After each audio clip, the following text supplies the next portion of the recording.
여러분 안녕하십니까? 백운기입니다. 주말 잘 보내셨습니까? 국민의힘 대변인이 SNS에 자기 남편을 배나온 오빠라고 했다가 아주 혼쭐이 났군요. 국민의힘 김혜란 대변인이 남편에게 결혼 20주년인데 기념일도 못 챙겨서 미안하다면서 남편을 집에서 20년째 뒹굴거리는 배나온 오빠라고 소개를 했는데, 같은 당의 강명구 의원은 명백히 의도적인 조롱이라면서 발끈했고, 추경호 원내대표까지도 언행에 각별히 신중해야 한다고 경고를 했습니다. 헐, 이거야말로 헐 아닙니까? 같은 당 사람 아닙니까? 글을 쓴 대변인이 친한계라서 그런 모양입니다만 지금 국민의힘 꼬라지를 잘 보여주는 것 같습니다. 배 나온 오빠가 오늘 배 안 나온 한동훈 대표를 만난다는데 배 나온 얘기도 나올지 참 궁금합니다. 생방송 백운계 정치 1번지 출발합니다. 우리 정치 1번지에는 바로 또 이분들이 있지 않습니까? 월요일에 전사들. 김종대 전 의원님 어서 오십시오. 네, 안녕하십니까. 임세은 전 청와대 부대변인님 어서 오세요. 네, 안녕하세요. 네. 강혜경 씨보다야 뭐 임세은이죠. 네. 아이, 김종대 의원님이시죠. 썰렁해. 예. 네. 안 웃깁니다. 월요일은 종대타임. 아, 너무 상투적이야. 조금 신선한 걸 찾아보자고. 뭐 있어요? 예? 뭐? 아니, 뭐, 간신의 시대니까. 예. 예, 제가 간신의 권위자들을 직접 이제 책을 다 읽고 이번 주 수요일부터 만나요. 다음 주부터도. 간신들을 만나시나요? 아니, 이제 간신감별사로 내가 최고로 꼽는 게 박관청 경정. 예. 꼭 한번 초청하시죠. 그 다음에 예. 저 김영수 왜 간신을 교수. 초청해요? 아니, 간신 감별사라니까. 예, 초청하라고 그래가지고. 예.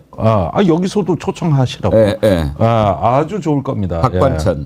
박관천 경정. 예. 그 다음에 저기 김영수 교수. 그 저 간신학 간신론을 쓰신 분이에요. 예. 그 다음에 저기 조선일보의 간신열전을 연재하는 이한우 그 뭐 무슨 문화센터 센터장. 예. 이분들이 제일 지금 시대에 필요한 인물들이라 그래요. 저는 지금 간신 명단을 쭉 말씀하시려고 그런 줄 알았어요. 아니 그건 감별사들. 아니고 예, 감별사들. 감별사들. 예. 근데 신이 하다 못해 이제 간신들이 이제 활개치네요. 신이 워낙 많잖아요, 이 정부에서는. 그렇죠. 신 좋아하니까. 예. 근데 이제 그 신자가 한자로는 간신. 다르죠. 예. 알겠습니다. 우리 김종대 의원님 보시기에 이 시대의 최고 간신은 누굽니까? 이 시대의 최고의 간신. 지금 현재 이 정권에. 글쎄요, 김태우 아니에요, 김태우? 아니 저는 여사 주변의 외척들 범외척 세력이라고 봅니다. 외척. 예, 그러니까 뭐 친족으로도 오빠도 있고 엄마도 있죠. 그렇지만은 거기에 들러붙은 사람들 명태균, 김대남 등등. 예, 이 짝이 이종호 씨까지도 있는데 그런 것들은 똥파리고 간신이 되려면 일단은 신하여야 되잖아요.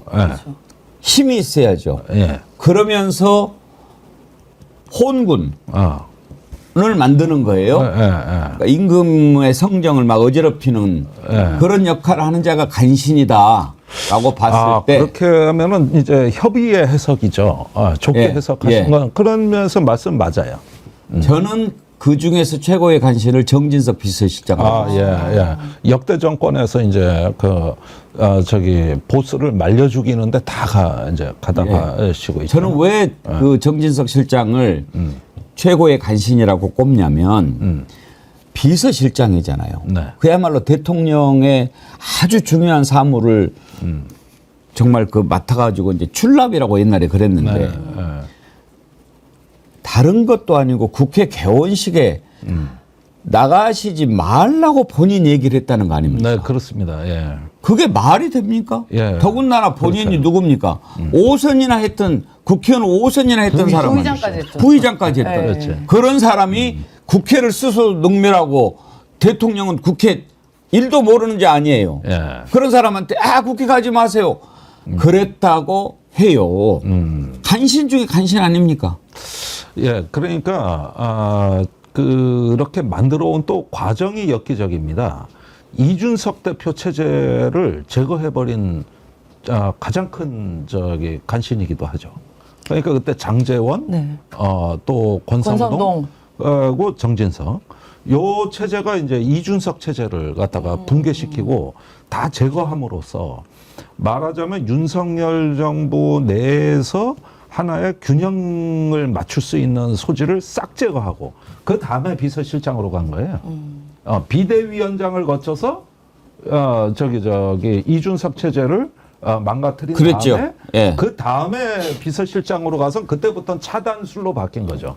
그러니까 앞에서 과정하고 같이 이렇게 보면은 윤석열 대통령이 혼군이 되도록 모든 조치를 다 했던 세력들이다.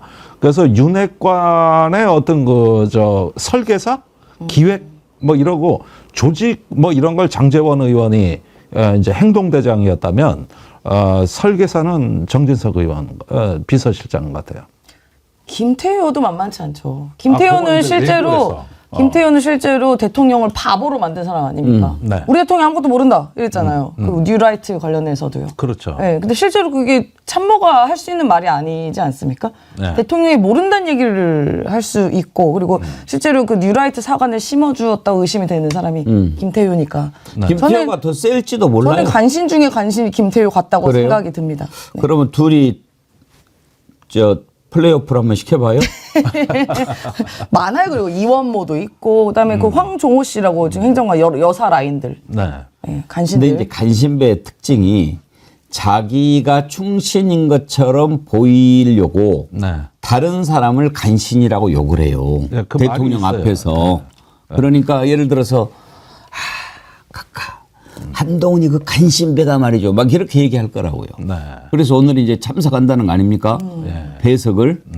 오늘 그 얘기부터 한번 해볼까요? 네, 그렇죠. 강경영 씨 나오면은 이따 법사에 가고. 네. 예. 오늘 오후 4시예요? 4시 반이에요. 오후 2시. 4시. 오늘 4시 반. 4시 반이죠. 4시 반. 네. 4시 반은 뭐래요 또? 밥 먹기 싫다 이거지. 아니 밥 먹기 싫은 건 좋은데 4시 반은 역사상 그렇게 회동 시간 잡은 것은 처음 아니에요? 글쎄 역시 뭐 임세훈 부대변인 얘기로 밥 먹지 않고 차담으로 하다 보니까 궁여지책으로 잡은 시간대가 오케이. 그것부터 한번 갑시다.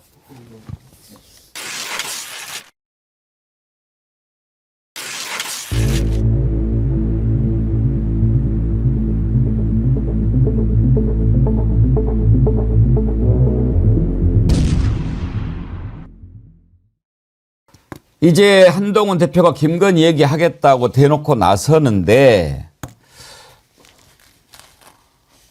직접 듣기는 좀 그렇고 그래서 그랬을까요? 일단 오늘 한 달 전부터 독대합시다 이렇게 요청을 했는데 그래 만나자. 만났는데 독대도 아닙니다.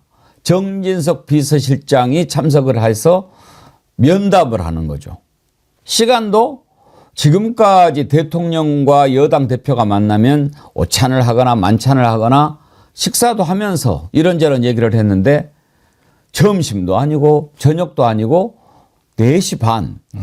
이건 또 무슨 시간인가? 혹시 뭐 이것도 전봐서 시간 잡았나? 난 그런 생각도 들대요, 임세훈 대변인. 그러니까 지금 날짜를 못 잡는 이유 중에 하나가 김건희 여사가 손 없는 날을 못 잡아서 그런 거 아니냐라는 얘기가 하다하게 돌았습니다. 그랬군요. 그래서 잡은 날 오늘인데 시간이요. 4시 반이면 한 30분 정도 차담을 하겠다는 거 아닙니까? 차담.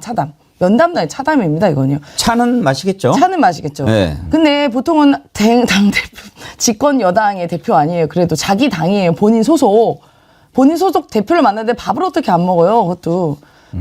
그러니까 저는 그동안 이런 일이 있을 수 없다고 보거든요. 그리고 저는 신기한 포인트 또 하나. 그 집권 여당의 대표와 대통령이 만나는 뉴스가 이렇게 화제가 될 일입니까? 안 만나주니까. 이거 원래는요, 문재인 대통령 시절에는요, 이해찬 대표, 뭐 송영길 대표, 그다음에 이낙연 대표 등등 대표들 많았잖아요. 그게 뉴스가 될 일이 아니라 그냥 자주 만났어요, 그냥. 그냥 시도 때도 없이 전화 자주 하고. 저도 그래서 청와대 몇 번 갔어요. 이게 뉴스가 나올 오당 일이냐고요. 대표도 자주 받고. 그렇죠. 그러니까 저도 BH 청와대 있을 때 대표들이 수시로 왔다 갔다 하는 거 봤어요. 근데 그 뉴스에 나올 일이 아니에요. 그러니까 자주 소통하고 국정 운영에 어떤 여당의 파트너로서 하는 일인데 이건 도대체 한동훈이 독대 호소인이라고 제가 이름을 붙였어요. 이렇게 독대를 호소할 만큼 독대를 해야 되는 게 이 뉴스가 나올 일이며 시간 조절에 손 없는 날 맞춰야 돼. 밥도 안 먹어야 돼. 애매한 날 시간 맞춰. 점심도 저녁도 아니고 이게 뭐야. 근데 아침은 안 만난 이유가 알겠어요. 왜냐면 대통령이 또 숙취가 있으시니까 오전은 피한다고 치더라고도 오후 4시 반 이게 뭡니까? 콩이맘님이 오늘이 음력으로 9월 19일 손 없는 날입니다. 맞네요. 그래요. 진짜. 그러니까 일단은 그 간신들의 행태가 그 주군을 사람을 못 만나게 하는 것 같아요. 그래가지고 이제 경사라 그러죠. 그러니까 그 신하면서도 선비들. 이런 사람들을 우대하지 말고 못 만나게 하는 게 옛날부터 그 주된 수법이었는데, 사실은 한동훈 대표에 대해서는 이미 오래전부터 이제, 온갖 중상모략이 다, 이미 다 깔려져 있었고, 그러다 보니까 만나는 모양도 굉장히 최소화해가지고 이 자체를 하나의 메시지로 노린 것 같습니다.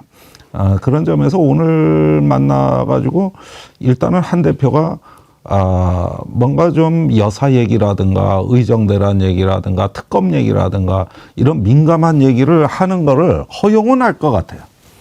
일단은 하고 싶은 얘기 해봐라. 이것까지는 허용은 할 것 같지만은 제 생각에는 그걸로써 네 얘기 다 들어줬다. 이렇게 어떤 거 모양을 만드는데 대통령실의 목적이 있는 것 같고, 여기까지는 1단계고 정작 중요한 건 이번 모임은 대통령실에서 만나자고 한 겁니다. 이게 독대 호소인은 이미 끝난 거고 이번엔 대통령실인데 그거는 내표에서 멈춰라. 그러니까 이제 11월에 특검이 또 이제 발의가 되는데 이렇게 되면 지금 대통령이 보자고 하는 이유는 네 얘기는 네 얘기대로 다 알아들었으니 그 대신 당에서 딴 생각하지 마라. 이 얘기거든요. 그런데 아시다시피 이 부분은 이미 윤 대통령이 수를 다 써놨습니다. 저기 국민의힘 내 어떤 5호 담당자 같은 감시 체계를 전부 다 작동을 시켜가지고 한동훈 대표 주변을 다 감시하고 견제할 수 있도록 이미 다 수를 써놨거든요.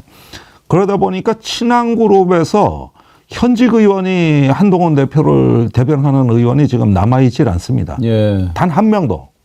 예를 들자면 장동혁도? 아니 장동혁 의원이나 배현진 같은 의원들을 바로 밑으로 봐야 되는데 배현진은 뭐 왔다 갔다 하니까 그 사람이 당대표 선거 때 한동훈 대표로 환승을 했다고. 예. 환승.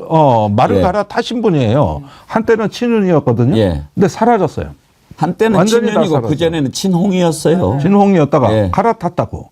그러니까 굉장히 빠른 사람이거든요. 예. 그런데 없어졌다고. 그러고 이제 저 장동혁 의원은 당직이 있기 때문에 어쩔 수 없이 이제 그 기본적인 입장은 내놓지만은 전멸입니다. 그리고 지금 한동훈 대표 주변에 원외만 있어요. 김종혁 최고위원, 신지호 전략부총장, 이 사람들만 대변하는. 예. 그러니까 오늘은 또 윤 대통령이 한동훈 대표한테 제가 보기에는 너 이미 형식만 당대표지 네 밑에 아무도 없어. 혼자 잘난 체 하지 마. 그러니까 무리수 두지 마. 그게 너를 위해서도 좋아. 이렇게 이제 거꾸로 오히려 메시지를 주는 형식이 돼가지고 내 표에서 멈춰라. 더 이상은 너도 재미없고 나도 재미없다. 이런 식의 어떤 그 결론을 내리는 쪽으로 유도하지 않을까 예상이 됩니다. 그러겠지요. 네. 일단 4시 반으로 했다. 이제 점심 저녁 안 먹는 거. 일단 너하고는 밥도 안 먹어 이거 아닙니까? 그렇습니다. 밥 먹을 잽이 안 돼. 네. 그리고 또 한동훈 대표는 제로콜라만 먹고 아. 우리 윤통 같은 경우는 또 알코올을 좋아하시니까 그러면서 좀 맞지는 않긴 하죠. 네. 차로 퉁치는 거죠, 차로. 뭐 뱃속에 붕어를 키우나 맨날 그냥 음료수만 마시게. 그래 이제 이것도 뭐 해서 이제 다과 좀 나오겠지. 그랬는데 다과. 예, 이런 어떤 상황을 통해 가지고 사실은 법안 발의할 숫자도 안 되는 예. 그런 의원들을 이제 극소수 위에 어떤 형식적인 당대표로 저는 한동훈의 본격적인 어떤 입지가 제한되고 축소되면서 몰락이 어쩌면 오늘 차담으로부터 시작되는 거 아닌가. 한동훈의 몰락이 예, 그렇습니다. 윤석열의 몰락이 아니고 아니 몰락을 하더라도 예. 이래서 윤석열 대통령은 아직도 명실상부한 대통령이고 수사권, 거부권, 뭐 예산권 다 갖고 있어요. 그러나 이 한동훈 대표는 자기 공간을 여기서 확실하게 뿌리를 내리고 확장하지 않으면 앞으로 대표 노릇하기 어려운데 이제 먼지처럼 가벼운 대표가 되지 않을까. 그리고 윤 대통령이 그걸 갖다가 사실은 압박을 하거나 더 나가서 협박을 해버리면은 한동훈 대표가 과연 견뎌나겠냐. 좀 그렇게 봐요. 그리고 일단 정진석 비서실장이 함께 한다는 것도 좀 짚어볼 만한데 어떻게 보세요, 임세현 대변인님? 제가 보기에는 너는 내 잽이 안 돼. 정진석 실장하고나 이야기하고 내가 듣고만 있을게. 네 많이 컸다 뭐 이런 게 좀 느껴지더라고요. 그 배신감을 많이 느끼고 있는 것 같아요. 그러니까 너의 정치적 자산은 오롯이 나로 인해서 비롯됐는데 네가 이제 와서 나를 들이받아? 근데 심지어 그 우리가 말 제가 촉법 여사라고 하는데요. 이 촉법의 영역인 김건희 나의 와이프를 건드려 네가? 왜냐하면 지금 그 한동훈 대표가 요구한 게 죄다 김건희 씨 관련된 거밖에 없어요. 그러니까 나대지 마라, 눈에 보이지 마라. 뭐 이런 거 아닙니까? 나 수사 받아라. 이 세 가지잖아요. 그러니까 죄다 김건희 씨인데 이 김건희 씨의 영역은 대통령실 내외부를 비롯해서 대통령마저도 못 건드리는 영역이에요. 근데 감히 네가 건드려 좀 컸다고? 그러니까 굉장히 분노하고 있을 것이고, 그러니까 한동훈 대표가 저는 오늘 가서 별다른 성과가 못 받을 것 같아요. 이 세 개를 어떻게 받아오겠습니까? 여사 눈에 보이지 마. 뭐 활동도 하지 마. 근데 수사받아 이거를 받을 게 하나라도 있어요? 그러니까 전혀 오늘은 성과가 저는 한동훈 제2부속실 설치 정도 이부속실이 너무 사람이 많이 들어가 돼서 공간이 없잖아요. 한 100명 들어가 되는데 여사 라인이 많아가지고. 근데 7명만 선발했다는 거예요. 칠간신이죠. 칠간신? 그러니까 네. 그것까지는 뭐 하나 이렇게 형식적인 거. 네. 그래서 제2부속실 설치를 서두르겠다. 제2부속실에 윤석열이 간다는 거 아닙니까? 같은 층에 있대요. 이 아니 그러니까 부의원이 일부속실 저기 해야죠. 김건희가 더 세니까. 지금 V가 아니에요. G입니다. G. G라고 그래요? G. G가 뭔데? G가 뭔데? G. 아니 그런데 저기 뭐 여러 가지 우리가 저기 얼마든지 조롱하고 한마디로 웃기는 집단으로 만들 수도 있는데 조금 진지하게 볼 여지는 있는 것 같아요. 지금 저기 윤 대통령은 국민의힘 여당 장악에 확실히 자신감이 있는 것 같아요. 한동훈하고 1차적인 윤한 갈등은 이미 마무리됐다고 보는 것 같아요. 어떤 방식으로? 한동훈을 허세, 일종의 어떤 바지 사장으로 만들므로써 일단 정리가 됐다고 보는 것 같고, 그러나 지금의 어떤 여당의 형식적인 지도 체제를 이거를 어떤 붕괴시키는 그런 위험, 예컨대 이준석 제거하는 그런 방식으로 뭐 갑신정변 시나리오 뭐 이런 식의 어떤 김옥균 프로젝트 네. 이런 식의 위험은 또 질 수가 없으니까 지금 현상 유지 전략으로 그냥 나가고, 그러면서 한동훈에게 딴 생각 못 하도록 일정 정도 압박을 하는 선에서 이번 모임이 기획이 됐다. 그리고 정진석 비서실장이 옆에 앉아 있다는 뜻도 뭐냐 하면은, 여태까지 이런 판을 만들어 오는 주역, 이준석을 내쫓고, 여태까지 이런 친윤그룹이 당을 장악해서 영남보수의 노땅들 당으로 완전히 이렇게 프레임을 만드는 데는 정진석을 빼놓고는 설명할 수 없거든요. 그러니까 그거나 잘해. 그런 부분에서 너는 가두리 양식장 안에 대표야. 이렇게 해가지고 판을 정리하는 기회로 오늘 활용을 한다는 거예요. 그렇게 되면 이후 정국은 한동훈 대표는 이제 설 자리가 없어요.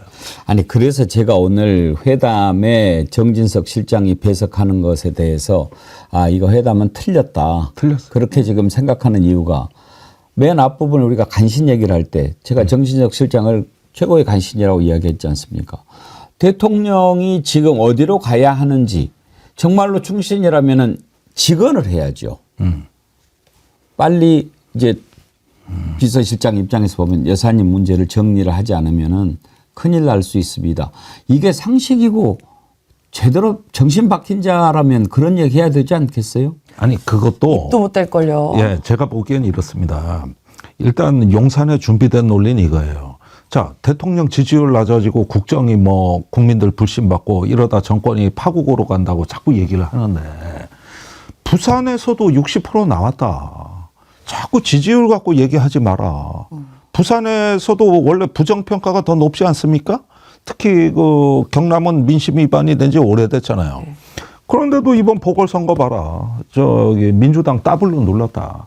그러니까 이 사람들 사고방식은 뭐냐 하면은 나를 지지하는 한 줌의 그 20% 국민들만 있으면 이 자체는 여기서 우리가 성공하고 유지하는데 아무 문제 없는 정부지. 왜 딴 말 하냐?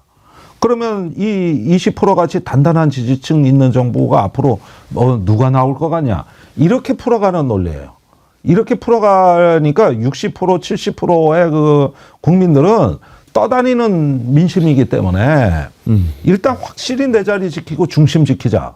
그리고 이번 보궐선거에서 성과 나왔다. 이게 용산의 사고방식. 그걸 전달하겠다는 거죠. 이럴 때 이 논리에 한동훈이 준비된 자기 나름대로의 정치 철학이 없으면은 이 철학이 빈곤한 사람은 넘어가게 돼 있어요. 지금까지 한동훈은 기회주의적으로 이렇게 이런 여론 저런 여론 정치를 했지만은 이 앞에 맞설 수 있는 자기 준비가 돼 있냐? 난 안 돼 있다고 봐요. 근데 다행인 건 뭐냐면 윤석열도 비슷한 사람이라는 겁니다. 한동훈가 뭐 이렇게 도찐개찐이잖아요, 소위 말하면요. 그러니까 둘 다 철학 없는 사람이 만났으니까 누가 우위가 없어요. 근데 일단은 저는 이게 의전상으로도 맞지 않는다는 게 지금 비서실장이 배석하잖아요. 그럼 보통은요 당에서도 예를 들어 한동훈 대표 비서실장이 배석해야 돼요. 그렇지. 1대1 똑같아야 돼요. 근데 지금 이미 우위가 끝나버렸어 또 이렇게. 그렇지. 근데 거기 또 굴복을 해. 근데 이것도 신기해. 그러니까 한동훈 대표도 무슨 생각인지 모르겠어요. 그래서 뭐 본인이 뭐 이것저것 세 개 막 요구했잖아요. 뭐 김건희여서 뭐 근데 그거 말로 언론에만 떠드는 용도고 실제로 만나서는요 찍소리도 못하는 겁니다 이게. 네, 맞아요. 의전에서 그리고 이렇게 떨어지는데 어떻게 그 예, 근데 뭐 정책적으로 뭐 고교 그 무상교육 예산 부활한다거나 네. 아니면 뭐 한두 가지 성과 정도는 나오지 않을까. 뭐 민생 그러면서 민생에 할 말 했다는 이제 에피소드로 이제 만들 수 있는 이런 정도들 좀 있지 않을까 싶어요. 제일 황당한 게 이제 김민전 최고위원이 이렇게 얘기하더라고. 특검을 요구를 할 거다. 뭘로? 김정숙 여사, 김혜경 여사 특검 요구할 거다. 그렇게 얘기하더라고. 그래서 그래? 진짜 두 손 두 발 다 들었습니다. 그래가지고. 잠이나 잘하고 그러세요. 예, 예, 그러니까 딥슬립이나 하시고. 굉장히 웃기는 판이 전개될 것 같아 저녁에. 보수형님 TV님께서 앵커님 회담이 아니고 면담입니다. 회담은 정어리 TV에서 그러셨고요. 네. 녹수님 강혜경 씨는 오후 2시에 출석한대요. 네. 강혜경 씨 감사합니다. 예, 우리 정칠버지 끝나고 출석해서 좋은 이야기 많이 해놓으시면 저희가 내일 또 잘 모아서 전해드리도록 하겠습니다. 저녁에 무슨 뉴스부터 봐야 될지가 좀 한동훈 봐야 강혜경 돼. 씨가 출석을 하고 명태균 씨 반응이 또 예상이 되기 때문에 강혜경 씨가 나오면은 어디가 뉴스로 방송을 할 것 같습니까? 안 엄마도? 해줍니다. 그거는 김종대 의원님이 생각하는 정상적인 뉴스 시청 태도예요.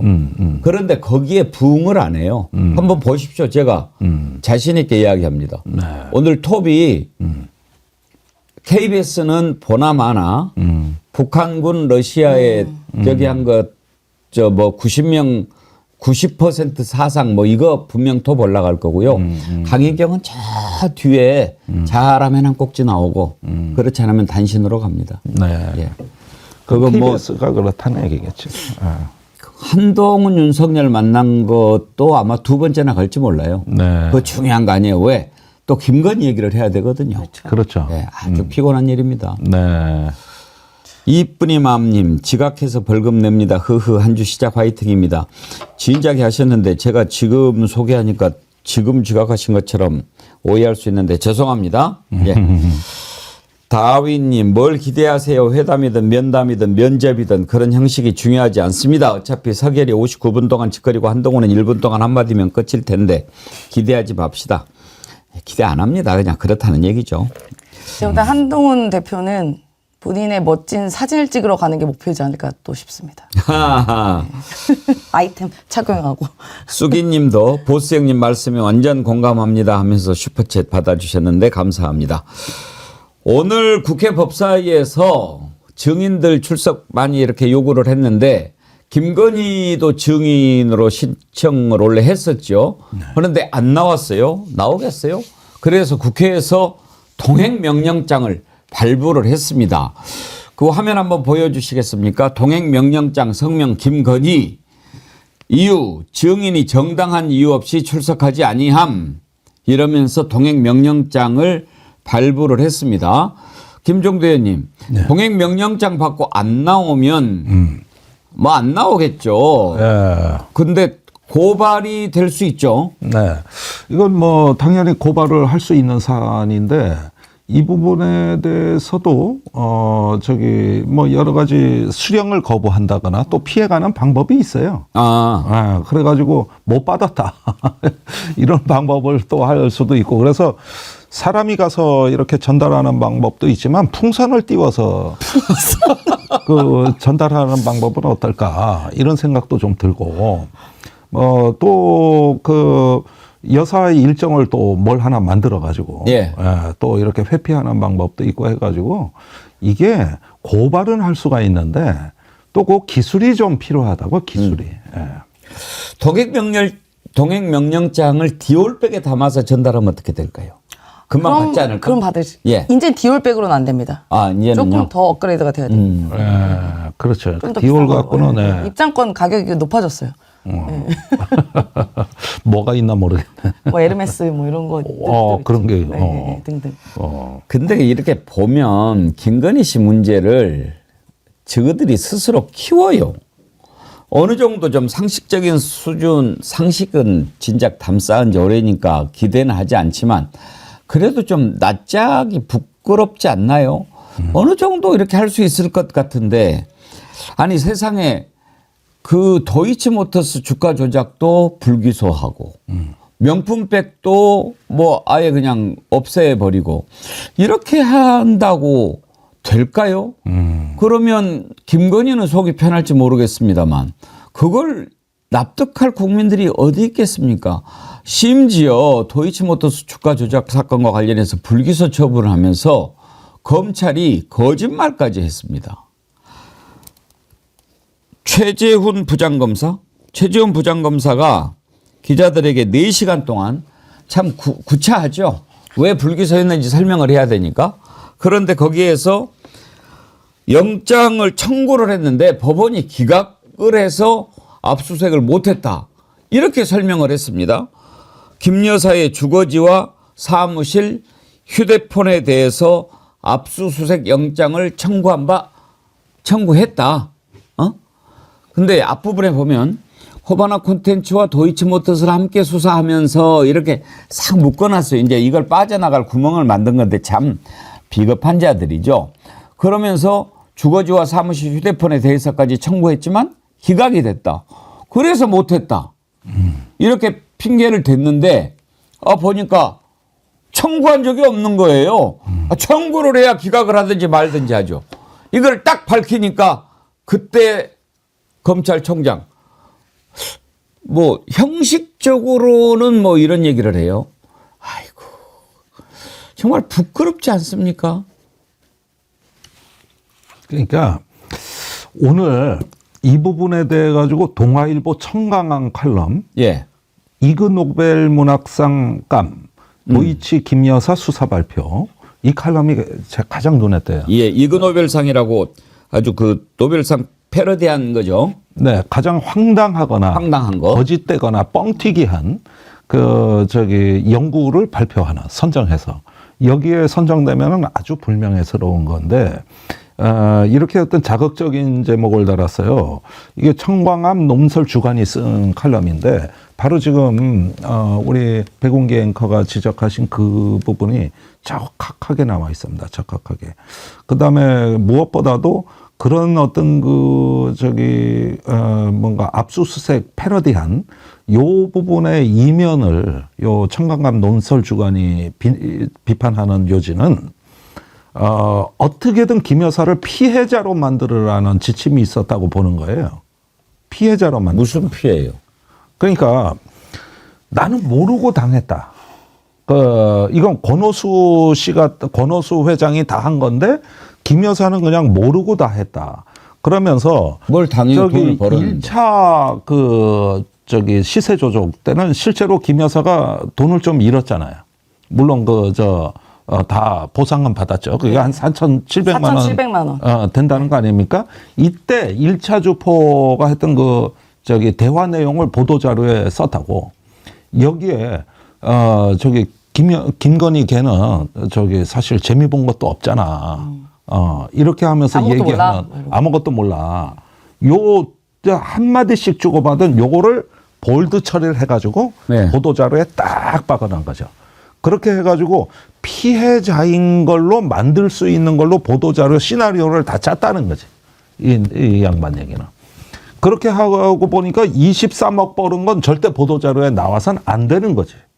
그래서 피의자를 피해자로 바꿔치기 한 건데 이 논설 주간이 이게 그나마 다행이라고 봐요. 만약에 기소를 했으면은 변호사와 검찰이 경쟁적으로 김 여사를 변호하는 기현상이 나타날 뻔했다.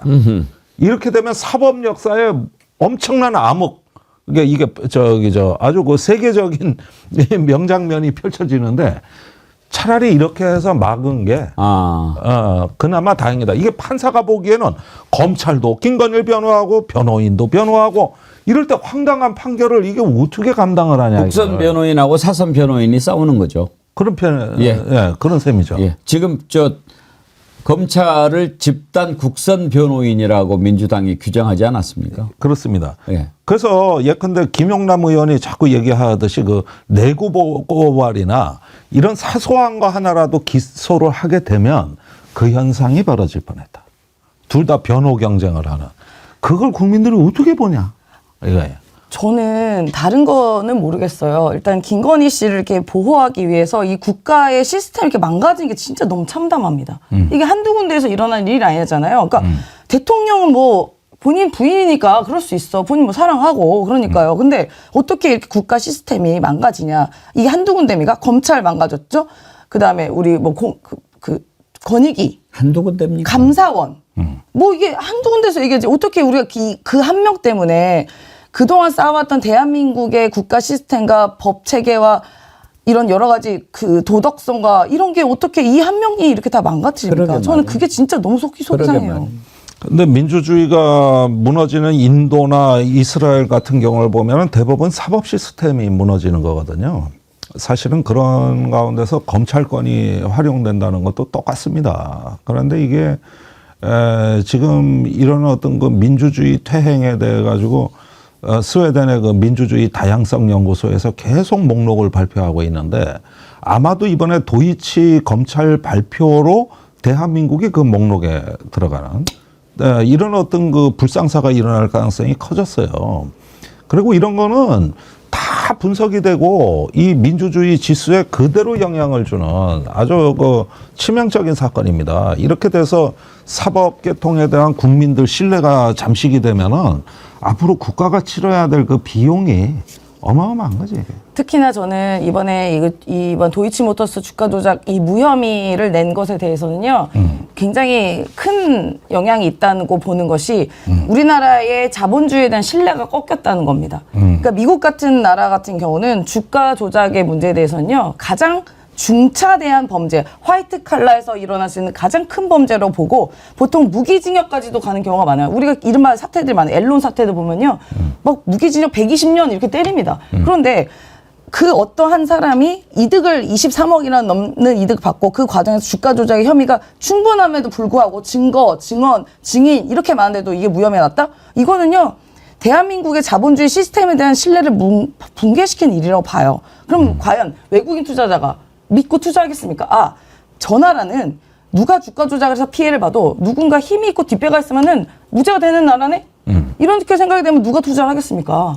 그렇죠. 이게 신종 범죄로 이어질 수 있는 유사 모방 범죄로 이어질 수 있는 빌미를 제공하는 게 바로 우리 자본시장에서 앞으로 치러야 될 비용이다. 이렇게도 우려할 수 있겠고요. 무엇보다도 뭐 미국도 그렇지만 저기 주가 조작과의 전쟁을 선포한 게 윤석열 정부 아닙니까? 저 이복형 금감원장 갈 본인이 때 본인을 부정하는. 예, 그 저기 뭐냐 금감원장이 제일 세게 얘기한 게 네, 바로 그거 맞아요. 아닙니까? 네. 예. 엄벌하겠다 이런 식으로 말했어요. 엄벌하겠다. 네. 이복현. 그렇죠. 그러니까 뭐 전쟁 선포까지 한 나라인데 그래놓고 나서 이 도이치모터스가 현안으로 불거지자 그 다음부터는 그 얘기를 또 못 하고 있다는 거예요.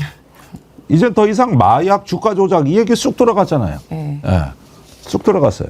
마약에도 관계 있고 주가 조작에도 관계 있고 우리 여사님 참 부지런하세요. 그러니까 네. 이제 사법당국이 그 목에 힘주고 그 어깨에 힘주고 하던 일인데 말이에요. 이제 그것도 또 어려워지지 않았나 하는 생각이 들죠.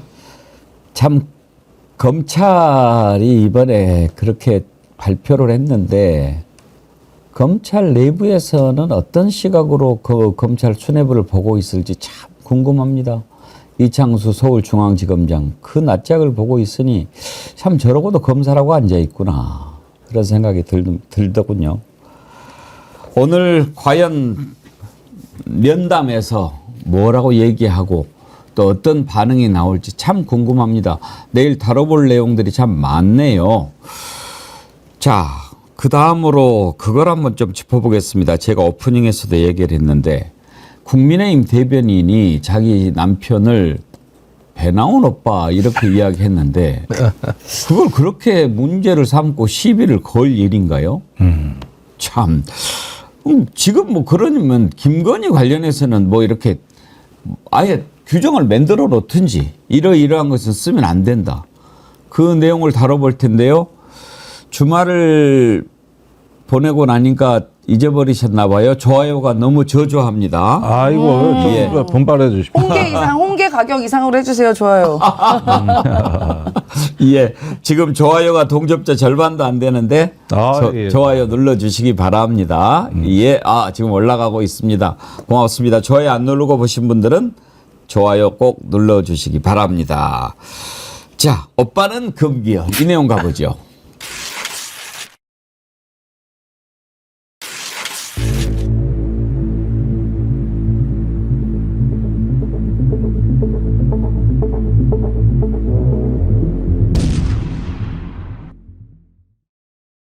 아니 임세현 대변인 저게 뭐 그냥 개인적으로 이렇게 하는 얘기 아니었어요? 아니 이게 뉴스가 되는 게 너무 웃겨요. 아니 뭐 아니 그쪽에서 지랄하니까. 아니 배 나온 오빠든 배 없는 오빠든 무슨 오빠든 뭔 상관입니까? 이 오빠가 이게 문제가 무슨 옛날에 우리 노래 있잖아. 오빠는 풍각쟁이야 뭐 이것도 아니고 뭐예요 대체. 오빠 갖고 난리예요. 그러니까 여기서 신경줄을 제일 자극한 건 뭐냐면은 자기 남편을 배 나온 오빠라고 불렀는데 여당 전체가 화들짝 놀랐다. 그 그렇죠. 얘기 아닙니까? 네. 찔린 네. 건가? 그러니까 배 나온 오빠. 남편을 오빠라고 불렀다는 사실 자체도 경기를 일으키는 이유가 도대체가 뭐겠냐 이거예요. 그 말 한마디에. 그리고 사실은 여기 김혜련 대변인이라고 돼 있죠. 네. 예. 그랬는데 이분이 사실 결혼 20주년을 공당의 대변인이 그냥 저기 페북에다가 올릴 이유도 없어요, 사실은. TMI죠. 20년 됐는데. 근데 이제 오빠한테 좀 미안하다. 이게 저기 대변인도 경무다. 그래서 너무 미안하다. 이런 뜻 취지입니다. 오빠. 선거운동 죽도록 실망시켜서 미안해. 나 힘들 때 잔소리 안 하고 묵묵히 있어줘서 고마워. 이때 오빠는 우리 집에서 20년째 뒹굴거리는 배 나온 오빠입니다. 이렇게. 아니 이거 정확히 얘기해 줬네. 왜냐면 오빠를 잘못 말하면 또 안 되거든요. 그러니까 친오빠 이분은 아니면. 내가 보기에 김혜란 대변인은 남편을 사랑하는 거야. 진정으로. 그랬는데 진짜 남편이지. 배 나오고 집에서 뒹굴어도 그래도 나는 남편을 사랑해. 그렇죠. 그러다 보니 오빠란 말이 자연스럽게 나와. 그러면은 이제 그 할 줄 아는 거 아무것도 없고 무식하고. 배나 먹고 멍충하고 내가 저 말이라도 잘 되니까 데리고 살지 저거. 그렇지. 그것도 사실은 사랑스러운 표현인 거라고. 이렇게 단점을 많고 너의 결점이나 너의 한계도 그게 있어서 나는 사랑해. 너의 아픔까지도 사랑하는 거야. 이런 취지로서 원래 좋은 말이라고. 그런데 왜 여당이 경기를 일으키냐고. 그러니까 경기를. 저게 더 웃긴데요? 왜 그래요? 오빠가 뭐 전기를- 잘못했어? 근데 이 김혜란 대변인이 친한계인가 봐요. 맞아요. 한동훈계. 한동훈 대표가 임명했죠. 그러니까 이제 뭐야? 어? 한동훈이 자격이야? 사주 해가지고 원래 사주 잘하니까 그쪽 동네가 너 지금 배나온 오빠 누구 얘기한 거야? 이실 짓고 해 막 지금 이런 거 아닙니까? 아이, 그런 셈. 국민의힘 강명구 의원 명백히 의도적인 조롱이다. 대통령과 당 대표가 중요한 면담을 앞두고 있는 시점에 당 대변인으로서 대단히 부적절한 짓을 자기 얼굴에 침 뱉고 있어요. 굳이 저런 그러니까. 문명이 왜 필요한 거죠? 그냥 저게 왜 뭐가 문제가 되는지 모르겠어요. 그냥 그러니까. 저 민감한 시점에 뭐 그러면 되지. 그거를 정식으로 문제를 삼고 달라드는 거예요. 그러니까 그 괄호 안에 한 줄이 예. 여기서 폭발한 거거든요. 이 오빠는 그런데 배 나온 오빠. 집에 온 네. 이때 오빠는 배 나온 오빠. 그러니까 오빠는 누군지를 설명했다 그랬는데 이거를 이제 친윤 의원들이 보기에는 얼마 전에 그 명태균 씨 카톡에서 그 오빠 논쟁이 있었던 걸 패러디했다 하는 게 여기서 심증이 확증으로 바뀌는 거거든요. 그리고 실제 그런 의도로 쓴 거예요. 네, 실제로. 그러니까 이제는 경기를 일으키는 게 이 여당 전체가 오로지 이 대통령 부부를 갖다가 이렇게 신기경호하는 황관 집단으로 이게 바뀌어가지고 이게 황관 카르텔 당이 돼버린 겁니다, 이게. 그러니까 당연히 이런 거에 경을 치는 거지, 이게. 저 정도도 얘기 못하는 당이 저는 그러니까 우리 민주주의에 있는 공당이라고 저는 생각되지 않습니다. 공당이 아니라 이제 황관당. 사당이죠, 사당. 홍길동 당. 예. 홍길동. 어? 홍길동은 뭐예요? 아빠를 아버지라 부르지도 못하고. 그럼 네. 서자당이네. 오빠를 말 못하고 남편을 말 못하고 오빠도 못 부르고. 네. 민주당 강유정 대변인이 또 그렇게 이야기했어요. 들어보시죠. 조선시대 홍길동이 호부호영하지 못하듯 이제 김 여사 때문에 오빠를 오빠라 부르지도 못하는 겁니까? 국민의힘 대변인이 자신의 SNS에 남편을 배 나온 오빠라 칭했다. 지지자들의 문매를 맞고 있습니다. 명태균 씨가 공개한 김건희 여사의 메시지 속 무식한 오빠를 연상시킨다는 이유랍니다. 제가 쓴 글의 오빠는 당연히 제 남편이라 외친 김혜란 대변인의 용기와 솔직함에 지지를 보냅니다. 김건희 여사도 하루빨리 내가 쓴 글의 오빠는 내 남편이라고 자백하십시오. 배 나온 오빠를 남편으로 둔 여당 관계자들이 홍길동이라도 됩니까? 오빠를 오빠라고 부를 수 없는 겁니까? 김건희 여사 근처에는 금지어가 너무 많습니다. 명품백도 아주 작은 파우치라 바꿔 부르고 이제 오빠도 오빠라 부르면 안 되는 걸 보니 지금 이 나라가 김건희어로 지배받고 있는 김건희 제국이 맞나 봅니다. 참 이게 저도 이제 친오빠가 미국 살고 있긴 한데 친오빠가 있고 남편도 있는 상태에서 어떻게 저도 규정해야 될지 모르겠어요. 저 친오빠도 뭐라 불러야 될까요, 이제? 아니 그러니까 오빠라고 앞으로 말도 정확하게 못해. 불러야지. 저 미국에 있는 친오빠입니다. 그다음에 집에 남편인 있는 오빠입니다. 오빠입니다. 이거를 그다음에 나의 선배인 오빠입니다. 뭐 저랑 지인인 오빠입니다. 뭐 이렇게. 그다음에 노래방에 가서 오빠 나만 바라봐 이런 노래 부르면 안 돼. 그러면은 같이 노래방 간 사람들이 어느 오빠냐고 따진다고. 그러니까 노래방 가서는 오빠가 나와 있는 노래는 부르지 그럼 안 않는다. 되고. 그다음에 오빠를 칭할 때는 혈육의 오빠인지 아니면은 배우자인지를 정확히 그러니까 이걸 표기한다. 이게 제가 볼 때는 김건희 여사가 오빠가 너무 많아. 그래서 문제가 되는 거 아니에요? 너무 많은 오빠가 있잖아. 내 안에 내 속에 오빠가 너무너무 많은 거 아니에요? 아니 뭐 그거는 뭐 내 속에 오빠가 아니 너무 죄송해요. 많은 그건 건 아니고 거고. 그냥 이름을 부르는 그렇게? 오빠들이 예. 이름에 부르는 예, 그래서 속마음의 오빠들. 오빠 호칭 법을 하나 발의하는 게 나을 것 같아요. 제가 국회의원에 있다면 하지. 예. 이향님, 우리도 이제 배궁기 오빠라고 부르지 말고 운기 오라버니라고 해야 되겠네요. 김화숙님, 오빠 포털에서 사라지겠네 검색어. 보스 형님 TV님, 국어사전에 오빠 검색해보니까 대통령이라고 나오는데요. 아니 그럴 수가. 아니 동료의 오빠 생각도 교과서에서 지워야 됩니다. 오빠 생각. 예, 그거 우리 어릴 때 부르면서 컸는데. 그 지금 오늘 방송 끝나고 지금 여의도였잖아 여기. 네. 오빠 하면 진짜 수많은 사람이 쳐다볼 거야. 그래요? 어떤 오빠야? 막 이러면서. 난가? 난가? 근데 또 명태균 씨는 네. 친오빠 맞다고 또 그렇게 또 이야기를 해요. 근데 오락가락합니다. 번복한 채널A 거죠. 인터뷰에다가는 친오빠로 했다가 다시 또 다른 인터뷰에서는 그게 내가 대통령이지 그럼 친오빠겠냐? 오락가락했다가 네, 네. 지금 최종 입장은 친오빠가 맞다. 내가 기자들 헷갈리게 하려고 그랬다. 또 그렇게까지 얘기를 했단 말이에요. 자, 그거는 어디서 전화 받으신 것 같아요. 그랬겠죠? 전화를 받으신 것 같습니다. 느낌은. 그럼 요즘에 좀 조용한 것도 그 전화 약발이라고 봐야 될까요? 네. 그러면 뭐를 딜을 했을까요? 그 구속은 안 당하고 구속. 그다음에 뭔가의 다른 아크로비스타 주는 걸로? 아크로비스타까지는 못 주시겠지만 다른 게 있지 않을까 싶은데 뭐 산단도 본인이 하시고 이러셨으니까 그 아니, 외에 그거는- 여러 가지 이건들. 지금 그 명확히 이중 전략입니다. 한쪽으로는 협박 공갈, 한쪽으로는 거래인데 이게 뭐냐면은 지금 창원지검에서 그 명태균 씨를 입건해서 수사하고 있는데 얼마나 느려 터진지 이미 선거법 위반은 공소시효로 벗어났습니다. 예. 이거는 진짜 저 천인공노할 얘기예요. 선거법 위반은 여론조사 뭐 조작에다 네, 선거법 위반 다 빠져나가였어요. 6개월. 그러면 남은 게 뭐냐? 정치자금법 위반입니다. 그러면 요거는 시효가 없다고. 요거는 한참 남아 있다고. 그러니까 이게 상관이 없는데 때마침 이걸 대검에서 개입하기 시작한 거예요. 그게 이번 달 초입니다. 그러니까 이제 그 전에는 이게 창원지검 수사였어요. 예. 그러니까 명태균 건, 뭐, 정치인들 김영선 먹으려는데 저기 서울로 가져오지 마. 창원에서 끝내. 거기서 종결해. 해가지고 창원지검에만 맡겨놓고 관여를 안 했다고.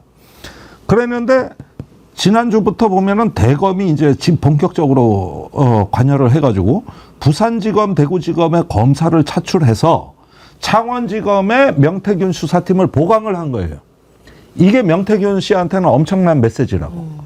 그러니까 무슨 의도냐. 그러니까 일단은 대검 입장에선 수사 기본은 제대로 해라. 그런 다음에 어떻게 나중에 뭐 정치적으로 무슨 지침이 내려올지 않은 건 나중 문제고 일단 수사의 기본은 제대로 갖춰라. 이렇게 해가지고 수사팀을 보강했어요. 그러니까 이건 더 이상 저 창원지검 수사가 아니야.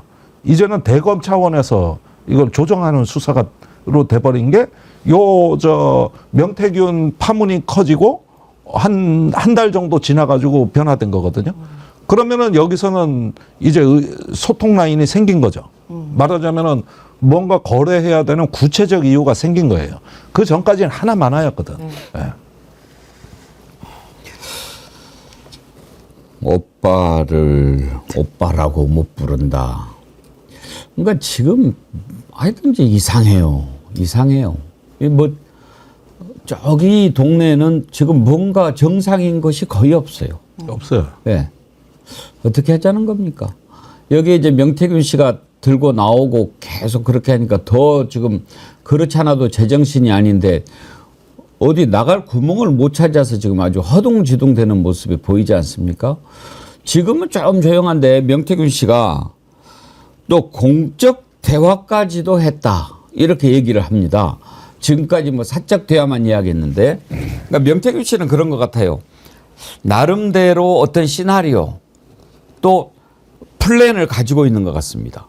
그래서 이렇게 딱 얘기를 했다가 그 반응 보고 그래 그러면 더 센 거 이거를 부인한다고 이거 먹어 이렇게 하는 것 같아 보여요. 과연 뭘 노리고 있는 걸까요? 그리고 어떻게 가려고 하는 걸까요? 그거 한번 짚어보겠습니다.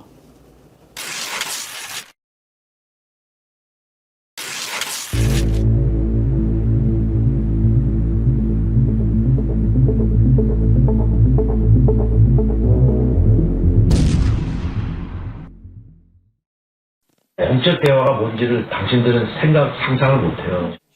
대통령이 차있다고 고정적인 채 한 개 안 벌어 연속으로 내가 윤석열 팔아놓고 또 윤석열이 돈을 갚아주나? 도대체 상식적이지 않은 얘기를 자꾸 써. 공적 대화까지 했다 이제 그런 얘기입니다. 오늘 명태균 씨도 국정감사의 증인으로 채택을 했는데 불출석 사유서를 냈다고 하죠. 근데 불출석 사유를 증인으로 신청하기 전날 냈다고 그러더라고요. 그러니까 참 여러모로 대단한 것 같아요. 여러모로 대단한 것 같아요. 아마 지금 이 방송 보고 계실 수도 있습니다. 왜냐하면 백운기 앵커님 팬이라고 예, 이야기를 하셨기 그러셨다고. 때문에 예. 보고 계실 수도 있는데요. 제가 명태균 씨한테 말씀드리고 싶은 것은 공익 제보자와 어떠한 그 사기꾼의 경계에 계십니다.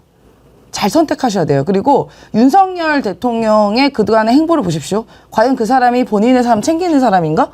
한동훈 대표라는 카톡 300개까지 주고받았던 사람조차 이제 적으로 만들어서 심지어 밥도 먹기 싫어하는 사람이 됐는데 그 경계를 잘 살펴봤으면 좋겠다. 저는 그 말씀 드리고 싶습니다. 아마 보고 계실 것 같아가지고요. 아니 그런데 공적 대화를 나눴으면 빨리 이런 부분들 국민들 더 힘들게 하지 말고 마치 이런 걸 갖고 어떤 판을 짜겠다는 이런 생각은 이제 그만하고 까십시오. 까라고. 사실은 이렇게 얘기 해놓고 깔 듯 말 듯 이건 국가를 농단하는 거거든. 이제 단순히 국정농단이 아니라 이제 그렇게 되면 국가농단이 되고 지금은 주목을 받겠지만은 나중에 다 이거 근수 달아가지고 되갚으셔야 돼요. 그런데 자 언젠가 이거는 멀지 않은 시기에 난 공개할 거를 일단 기대하면서 말씀을 드리는데 이 공적 대화라는 걸 그러면 성격을 좀 한번 예상해 보겠습니다. 명태균 씨가 일단 대통령 선거 전후부터 깊숙이 개입을 한 것이 우리 생각보다는 아예 그냥 국민의힘 입당 전부터 시작이 됐더라고요. 그래서 2021년 6월 18일 날 김건희 여사를 최초로 만났다. 그러고 나서 불과 며칠 후, 그리고 아마 2, 3일 내로 김종인 위원장이 윤석열 전 검찰총장을 만날 때 그 자리에 배석했다. 요게 3, 4일간에 그렇게 빠르게 장악을 했고. 이준석 대표 만날 때도 같이. 예. 그 다음에 첫 번째 작품이 뭔가 좀 우리가 따져보니까 취재한 바에 따르면, 그때 이동문 조선일보 논설위원이 대변인으로 영입이 된 적이 있습니다. 예. 그게 작년 6월 10날 언론에 최초로 나갔고, 그 다음에 이제 사표 처리하고 실제 일한 거는 15일입니다. 15일 날부터 직무를 했는데 20날 잘려. 그러니까 5일 일한 거예요. 예. 그러고 나서 1년 뒤에 저 대통령 선거가 끝나고 이분이 페이스북에 글을 썼는데 1시간 이야기하면 59분을 혼자 얘기하고 예. 원로들이 얘기하면 나 가르치려는 거냐고 벌컥 화를 내고 이런 얘기를 써요. 그러면 그때 5일간 뭔 일이 있었냐고 도대체. 그리고 6월 20날 잘리고 9월에 가짜 수산업자로부터 골프와 뭔 접대를 받았다고 해가지고 검찰에 송치됩니다. 예. 그러면은 그 5일간 한 죄로 완전히 추락을 해버린 거거든요. 근데 여기서 명태균 씨가 나온다고. 그러니까 6월 18일 날 김건희 여사를 처음 만나고 이튿날인가 또 만난 걸로 돼 있는데 그건 정확치는 않아요. 그때 이동훈이라는 사람 기가 너무 세서 윤 대통령하고 안 맞는다. 절대 안 맞는다. 저 사람이 잡아먹을 거란 얘기를 했다. 아하. 그러고 나서 이도운 아닌가? 이도훈. 이도운. 그건 한번 제작진이 찾아봐 주세요. 그랬는데 그러고 나서 잘리고 나가지고 명태균 씨가 내 말을 김건희 씨가 이렇게 빨리 잘 듣는 걸 보고 사실은 나도 놀랬다. 이 말을 지인한테 한 걸로 돼 있어요. 실제로도 나오죠. 입당도 사실상 명태균 씨가 하라 그러니까 내 말 듣고 바로 하대? 이렇게 얘기하잖아요. 바로 하대. 이것도. 그러니까 어떤 면에서는 명태균 씨도 놀란 거야. 이렇게 말 잘 들어? 내 말이 통하는 이 속도나 이 강도가 너무 빠르고 정확하고 이래가지고. 그래가지고 이런 부분들이 이제 지난 주말에 언론에 처음으로 이게 인터넷 언론에 나왔거든요. 그러면 이런 일련의 걸 봤을 때는 이후에 거의 김건희 여사를 통해서 섭정을 했다고 해도 과언이 아니라. 이게 초기 그 국면에서 말이죠. 적어도 대통령실 시스템이 완비되기 전까지 이 나라의 주인이 누구였는가 하는 부분을 짐작케 하는 거거든요. 그러니까 상상하지 못할 공적 대화를 나눴다는 말도 저는 과언이 아니라고 봐요. 충분히 있을 법한 얘기다. 이도훈이 맞네요. 그렇죠. 예, 그때 예. 캠프 대변인 했고 예. 이도훈은 지금 홍보수석이고. 그래. 아니, 그러니까 아까 이게 제가 했던 예, 게 예. 정무적 판단에서의 조언뿐만이 아니라 실제로 국가의 어떠한 그 정책에 개입을 했다는 게 가장 큰 문제 아니겠습니까? 이번에 사실 창원 산단에 결정된 문제도 국가의 가장 큰 산업이에요. 이거는 사실 부동산 그 주변 부동산을 뭐 띄울 수도 있고 사실 어떻게 이권이 개입될 수 있는 굉장히 중요한 정보이자 결정인데 거기서 어떻게 명태균 씨가 44일 전에 압니까 이거를요? 아 이게 말이 되는 얘기예요? 아니 저도 청와대에서 국정 과제 같은 거 받기도 하고 보기도 했는데 44일 전에 안 경우가 많지가 않아요. 웬만한 경우는요. 그러니까 네. 지금 임세원 부대변인이 얘기한 거는 정보가 너무 빠르다인데 네. 명태균 씨가 얘기한 건 그건 정보의 문제가 아니라 내가 본인이 결정한 게 처음부터 만든 산단이다. 기획 설계를 했다 그랬다고. 그러니까 말이 안 되는 거예요. 그러니까 이게 정보 몇 번 빨리 하는 건 그거는 이제 부동산이 그런 정보 미리 빼가지고 기획 부동산이 이렇게 네, LH 같이 뭐 투자하고 LH가 이렇게 하고 그런 걸 얘기하는 거고 이거는 아예 자기가 창조주다. 기획 설계를 했다. 본인 입으로 그렇게 얘기를 한 거거든요. 그냥 차원이 다르죠 이거는요. 국가가 어떻게 관련되지? 안진걸 소장님이 댓글을 주셨네요. 명태균님은 몰라도 저는 보고 있어요. 정어리 TV 하팅이고요. 오늘 임세현 소장님 나오셨다고 보고 있는 모양인데요. 그렇군요. 슈퍼챗까지 지금 쏘셨어요. 저희 정어리 TV 사랑해요. 직장 동료인데 감시하는 중 같습니다. 감시. 감시 중. 거기는 오빠 아니지? 오빠라고 부른 자 단 한 번도 없습니다. 예, 잘 알아요. 절대 징그러워요. 부르지 아우. 그렇게 부르지 마세요. 예. 예, 큰일 나요. 노노노노. 예. 예. 지금 도대체 이제 명태균 씨가 준비하고 있는 카드가 뭘까 궁금한데요. 이준석 의원이 내가 좀 본 게 있다. 앞으로 나올 게 많다. 이렇게 얘기를 했습니다. 한번 들어보실까요? 2,000장쯤이나 캡처 있다는 거는요. 네. 이게 김건희 여사가 아무리 그래도 공식적인 일로만 대화를 해가지고는 그렇게 안 나옵니다. 네. 그러니까 명태균 사장이랑 진짜 잡다한 얘기 다 한 거예요. 그러니까 그 잡다한 얘기 중에 일부는 제가 본 게 좀 있습니다. 네. 근데 뭐 그게 정말 잡다한 사인 간의 대화이기 때문에 제가 공개할 가치가 없어서 공개를 안 하지만은 그냥 제가 봤을 때는 나올 건 많다 보시면 됩니다. 네. 뭐가 있을까요, 김정도 의원님? 도대체 상상이 안 돼요. 상상이 안 되는데 일단 대통령 흉을 많이 봤을 것 같고 네. 오빠 얘기 많이 했을 것 같고 그다음에 사실은 윤핵관 시스템이 딱 완비되기 전에 빈틈은 김건희의 공간이었거든요. 분명히 그 집권초는 김건희의 시간이었다.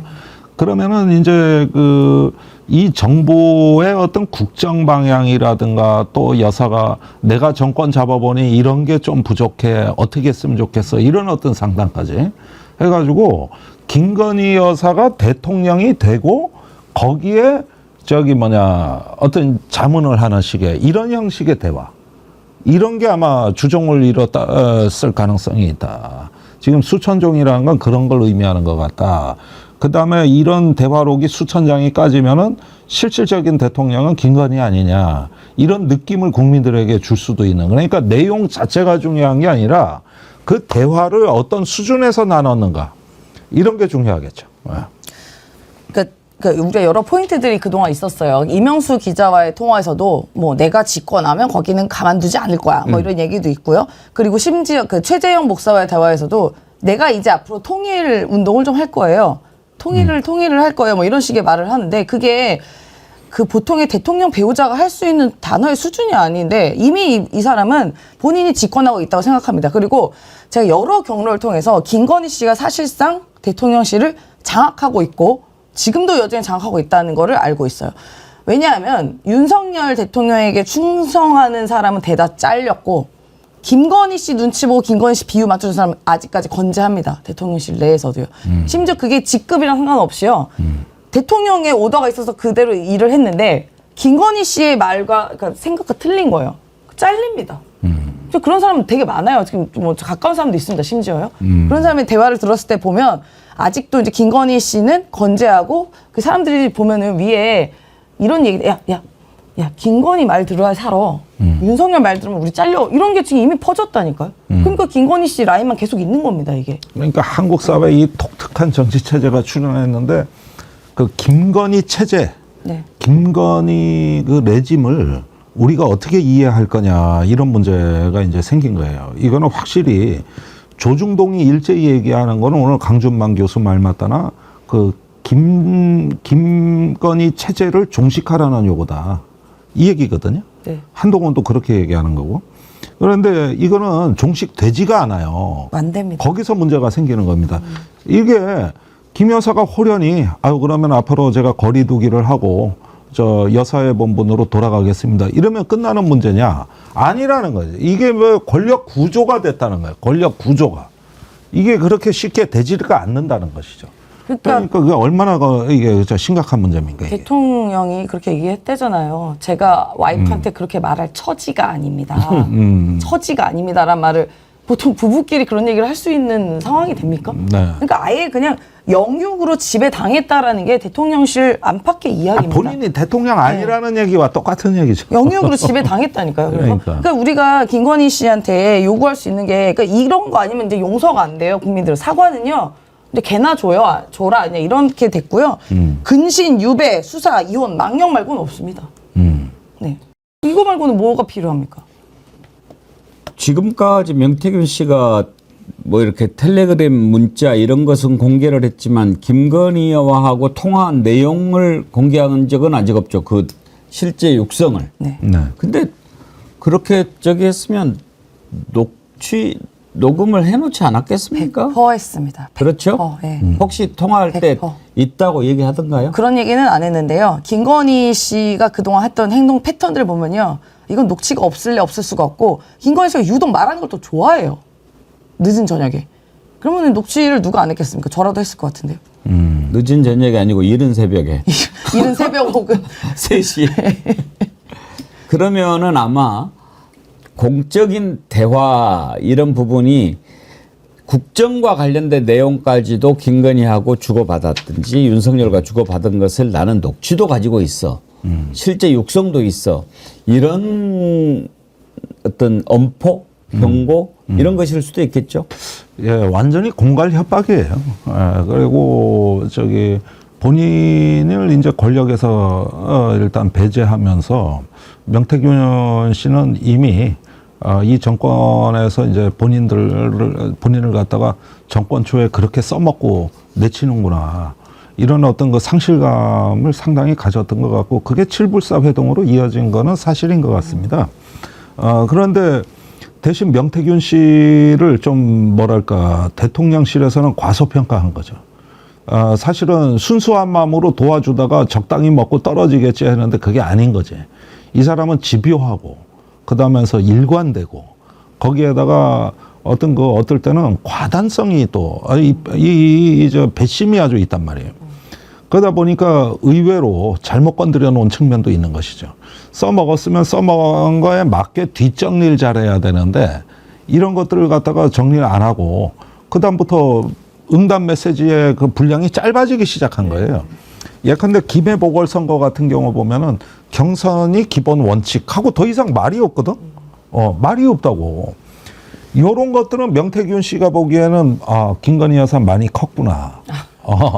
이제는 머리 위에 올라타는구나. 이런 식의 어떤 괘씸한 정서로 느껴졌을 가능성이 있고 그래서 칠불사 회동이 이어진 거 아니냐. 우리 뇌피셜입니다만은 충분히 그렇게 생각했을 가능성이 있습니다. 그렇게 보면 명태균 씨는 이런 날을 대비해서 다 갖고 있죠. 다 갖고 있죠. 예, 전체 다 갖고 있다고 봐야 돼요. 그러니까 너무 많아서 아마 지금 찾기 힘든 지경일 것 같고 저는 그 오빠 카톡이 그 중에서 제일 자극적인 거를 하나 해놓은 것 같아요. 느낌. 그 캡처를 그렇게 공개한 게 네. 어떻게 보면 논란이 너무 많잖아요. 그렇죠. 예, 대통령을 소위 말하면 개무시하는 얘기까지 나랑 한다 정도로 어떻게 보면 되게 가장 자극적인 거라고 보고 더 심각한 것은 저는 이거는 공개 안 할 것 같아요. 예를 들어 공적인 정책 결정 과정을 실제 명태균 씨가 뭔가 조언하고 뭐 하는 거는 이거는 사실 문제가 될 소지가 많기 때문에 이건 공개 안 할 것 같은 느낌이 들긴 합니다. 그러니까 이게 이제 우리 검찰의 문제입니다. 또 사실은 이런 것들은 검찰이 빨리 압수수색을 해서 네. 어쩌면 구속 수사를 해가지고 모든 증거물을 확보하고 제대로 했었어야 되는데 어쩐 일인지 꼼짝을 못 하거든. 거기에다가 저 명태균 구속시켜라 이렇게 말했던 사람들 지금 다 도망갔습니다. 다 입 다물고 있죠. 다 입 다물고 있어. 그러니까 명태균 씨가 이 정권에 가장 실력 있는 사람들을 한 방에 때려 눕히는 장면을 국민들이 다 본 거야. 한 방에 때려 눕힌 게 벌써 몇 명째입니까? 네. 뭐 홍준표, 오세훈, 김재원, 나경원, 완전히 원희룡. 그러니까 이 나라에는 그렇게 할 수 있는 사람은 명태균 씨밖에 없어요. 온리원 한 명입니다. 현재로서는. 심지어는 팬클럽도 생기는 것 같아요. 이 팬심까지도 지금 생기는 것 같거든요. 그래서 이게 2019년에 개봉한 영화 조커에 나오는 장면이에요. 거기서 그 광대 하나가 악인이 돼 가는데 대중의 영웅이 되지 않습니까? 그러니까 이런 컬트 국가에서는 악인이 오히려 인간다워 보이는 기현상이 나타나는 건데 그게 지금 그 현상이 명태균 현상이다. 이건 실제로 두고두고 우리한테는 잊혀지지 않을 경험을 지금 하게 만드는 거예요. 네. 그래서 제가 아까 말씀드린 그 유수의 정치인들 있지 않습니까? 뭐 오세훈, 원희룡, 나경원, 뭐 홍준표, 이준석 뭐 다 있는 분들. 그래서 제가 친명 유니버스라고 이름 칭하지 않았겠습니까? 그러니까. 네. 유일하게 한동훈 대표만 명이 안 묻었어. 그러니까 오늘 아마 강혜경 씨 오후에 2시에 이제 열리는 법사위죠. 출석을 하게 되는데 이게 또 하나의 분기점이 됩니다. 그런데 명태균 씨가 약간 분노 조절이 잘 될지 또 거기서 어떤 말을 할지 오늘 저녁 뉴스를 한번 주목해 보시면 좋겠습니다. 예. 오늘 이제 페이스북, 명태균 씨 페이스북이 매우 바빠질 것 같은 느낌 들어요. 예. 네. 아침에도 페이스북에 뭘 하나 올렸던데요. 예. 김일웅님, 수직 관계에서는 가능한 단어 아닙니까? 처지가 아니다. 대통령 위에 김건희니까요. 예. 날카로우시죠? 아니 그런데 여기 댓글 수준이 높은 것 같아. 저기 높은 것 같은 게 선별을 아니고 잘하시는지. 엄청 높죠. 우리 딴데 가서 정원이 이래 댓글에 애청자님들은 잘안 올라. 항상 제가 정치 10단이라고 말씀드립니다. 우리 조심해야 돼요. 저희 잘해야 됩니다. 발언 잘해야 됩니다. 예. 꼭 수준이 너무 높으셔가지고. 고수돌만 오는 기원의 원장님 같으셔. 우리 건드면. 예. 오늘 법사위 검찰이 얼마나 스스로 망가지고 무너졌는지를 한번 보여주는 그런 자리가 될 텐데요. 민주당에서 김건희에게 검찰을 탄핵하기로 했지요. 오늘 김민석 민주당 최고위원 2부에서 만나보도록 하겠습니다. 1부는 여기까지 하겠습니다. 김종대 의원님, 임세현 대변인님 두 분 수고하셨습니다. 예, 네, 고맙습니다. 감사합니다.